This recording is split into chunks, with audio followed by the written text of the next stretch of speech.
Well, I think the first one must have taken a good 2.5 hours to record. Somebody wasn't pressing the right switches, or maybe the plug wasn't in the right place. A lot of these game shows had gone from being very kind of, card graphics to becoming computer graphics.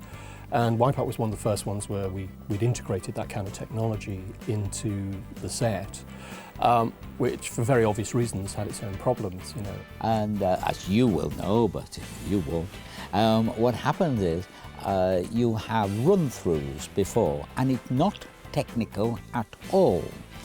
The electronic board is a girl holding a sign up, and because it was quite a fast-paced show as well, seeing the girls scrabbling for the right board to hold up, and of course if you remember Wipeout, it had that grid, so we had all these boards drawn up and all that. And it was very funny. And ever since, I've wanted to do a game show on TV where there's no set, where there's no technicals, where we've got people, maybe from the audience, holding up signs, this is the score and all that. And you could get a lot of comedy out of that. That would be great. So the set itself was really, really complex.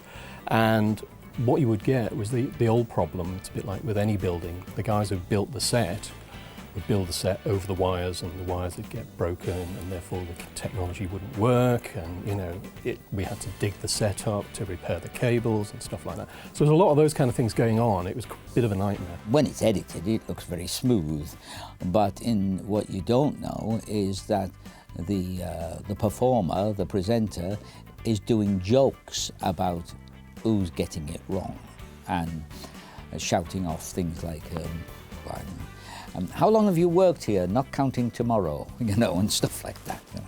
And it was, what an odd way to hand his notice in.